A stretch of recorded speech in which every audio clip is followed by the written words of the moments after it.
Hola, soy Jesús Tomás, profesor de la Universitat Politécnica de Valencia, y en esta presentación vamos a ver las funciones inline en Kotlin.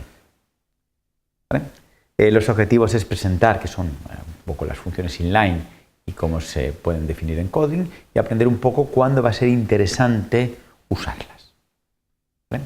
Empezamos comentando que es una función normal, ¿vale? Es aquella que tiene una determinada, un código determinado que se almacena una vez.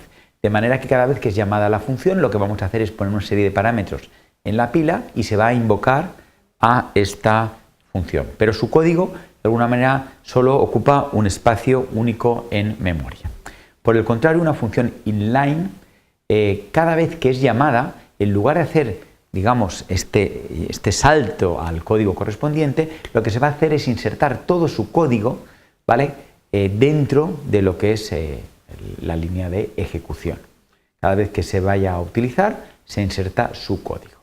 Esto, de alguna manera, nos da un mayor rendimiento, porque nos evita poner los parámetros en la pila y hacer la instrucción de llamar, digamos, a lo que es el método, y luego la vuelta, el retorno. ¿Vale? Aunque, por supuesto, esto depende de cada compilador y de cada procesador. Puede haber unas diferencias bastante importantes con respecto al rendimiento.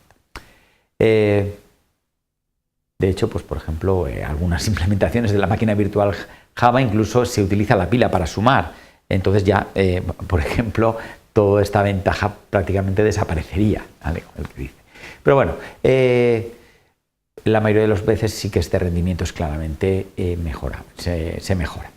Pero esto tiene también un inconveniente. Si cada vez que vamos a hacer una llamada a la función tenemos que poner todo su código, si hacemos muchas llamadas en sitios distintos, pues al final, digamos, el código resultante puede ocupar más espacio. Esto sería el un posible inconveniente. Realmente tienes que utilizar una función inline si el código a insertar es cortito, ¿vale? Y además va a ser llamadas múltiples veces en un bucle para que se note la diferencia. Si hay un bucle que va a realmente insistir mucho en esa función, pues puede ser interesante. Pero en la mayoría de los casos, desde luego, no merece la pena. Alguien puede decir, no, pues mejor pongo inline siempre que declaro una función y ya está. Pues la verdad es que no suele ser, desde luego, recomendable.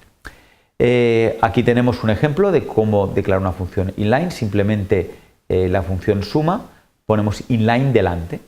En este caso, realmente cuando la vayamos a llamar, por ejemplo aquí c igual a suma de 2 más 2, realmente no va a hacer una llamada, ni siquiera va a declarar nada en memoria, sino que simplemente cada vez utilizará las instrucciones correspondientes para conseguir sumar 2 más 2 y almacenárselo en C.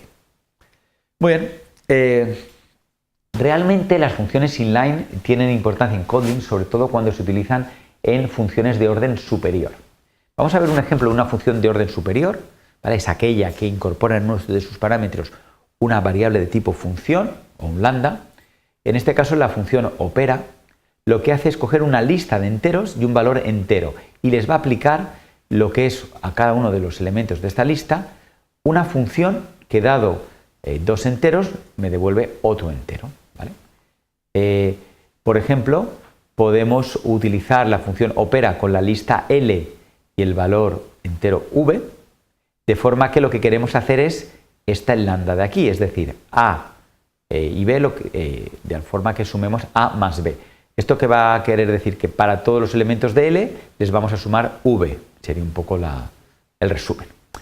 El problema es que esto va a penalizar un poco el rendimiento por la siguiente manera. Si esta lista tuviera miles de elementos, ¿vale? Cada vez que va a ser llamada una función lambda, el compilador crea un nuevo objeto. Aquí tendríamos un poco un equivalente en Java de lo que realmente compila el compilador de Kotlin cuando lo pasa a la máquina virtual Java. Tendríamos un poco la llamada opera con L y V, pero de forma que, como aquí tiene que crear una nueva función, lo que hace es llamar a una nueva clase función sobreescribiendo el método correspondiente, que es el método función minúscula, que lo que hace es sumar A más B. Pero esto, en el fondo, lo que supone es que era un nuevo objeto en memoria por cada una de las llamadas. ¿Cómo evitarlo? Pues en este ejemplo de aquí, si ponemos inline delante, lo que vamos a decir es que la función opera sea inline, pero este inline se aplica, curiosamente, a opera y también a los parámetros que tiene, en este caso, el parámetro función.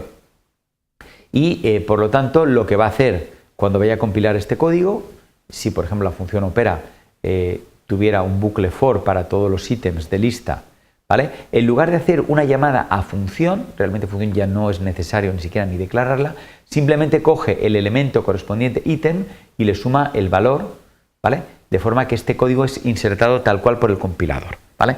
Y esto va a resultar mucho más eficiente porque ya no va a hacer falta la creación de estos miles de objetos por cada vez que llamamos a el lambda. Muy bien, os voy a proponer un posible ejercicio para ver un poco este rendimiento, si mejora o no, un poco que trabajéis un poquito a más bajo nivel. Os propongo que probéis la siguiente función de orden superior, la función opera que hemos comentado antes con su código, ¿vale? En este caso con un array de enteros y un valor entero y los vamos a operar.